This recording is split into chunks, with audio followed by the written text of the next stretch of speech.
দীপার দেওয়া সিসিটিভি ফুটেজের প্রমাণে নির্দোষ প্রমাণিত হলো কৃষ্ণ এবং এক হলো সেনগুপ্ত বাড়ি। হ্যাঁ বন্ধুরা, অনুরাগের ছোঁয়ার আজকের পর্বে আমরা এরকমটাই দেখতে পাবো। এরকম সিরিয়ালের দুর্দান্ত আপডেট পেতে আমাদের চ্যানেলটি সাবস্ক্রাইব করে পাশের নোটিফিকেশন বেলটি প্রেস করে রাখুন, যাতে আমাদের আপলোড করা ভিডিওগুলি আপনারা সবার প্রথম পেতে পারেন। তো চলুন কথা না বাড়িয়ে শুরু করা যাক। দীপা কোর্টে পৌঁছেই পেন ড্রাইভটা জজ সাহেবকে দেয়। জজ সাহেব সমস্ত তথ্য প্রমাণ একটা ল্যাপটপে চালিয়ে দেয়, তারপর সবাইকে দেখায়। সেখানে দেখা যায় একজন অপরিচিত ছেলে, যে কিনা কৃষ্ণর মতো পোশাক পরেছিল, সেই বস্তাটা সোনাকে পরিয়ে দেয়। তারপর সোনাকে জড়িয়ে ধরে। এরপর ওখানে কৃষ্ণ চলে এলে সে ছেড়ে দিয়ে ওখান থেকে পালিয়ে যায়। এই তথ্য প্রমাণের ভিত্তিতে কৃষ্ণ নির্দোষ প্রমাণিত হয় এবং কৃষ্ণকে জেল থেকে বেকসুর খালাস করা হয়। এরপর এটা দেখে সোনাও তার নিজের ভুল বুঝতে পারে, এমনকি সেনগুপ্ত বাড়ির সবাই অনুতপ্ত হয়। সোনা গিয়ে কৃষ্ণর কাছে ক্ষমা চায় এবং রূপাকে এবং কৃষ্ণকে মিলিয়ে দেয়। তখন কৃষ্ণ সোনাকে বলে, বোন, আমি তোমাকে ক্ষমা করে দিয়েছি, কিন্তু আমি এখানে থাকতে পারবো না। তখন সোনা কৃষ্ণকে রিকোয়েস্ট করে, আমি তোমাকে দাদা বলে ডেকেছি, তুমি তোমার এই বোনকে কোনোদিন কিছু দাওনি, আজ তোমাকে একটা জিনিস চাইবো, সেটা তোমাকে দিতে হবে।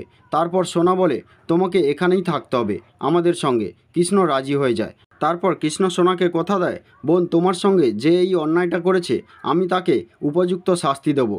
তারপরেই দেখা যায় সূর্য দীপাকে খুঁজতে খুঁজতে দীপার কাছে পৌঁছে যায়। দীপা অন্যদিকে ঘুরেছিল, তাই সূর্য তাকে বারবার রিকোয়েস্ট করে, আমি তোমার মুখটা দেখতে চাই। কিন্তু দীপা তার মুখটা সূর্যকে দেখাতে পারছিল না, কেননা সে প্রবীর সেনগুপ্তকে কথা দিয়েছিল যে সে তার মুখ কোনোদিন সূর্যকে দেখাবে না।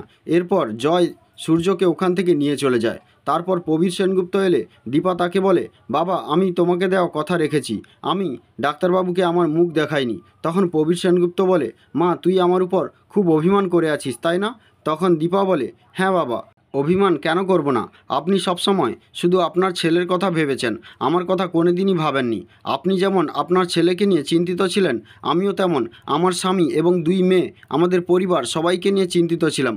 আপনি বারবার আমাকে খালি হাতে ফিরিয়ে দিয়েছেন, আমাকে অপমান করেছেন। তখন প্রবীর সেনগুপ্ত তার কাছে ক্ষমা চায়।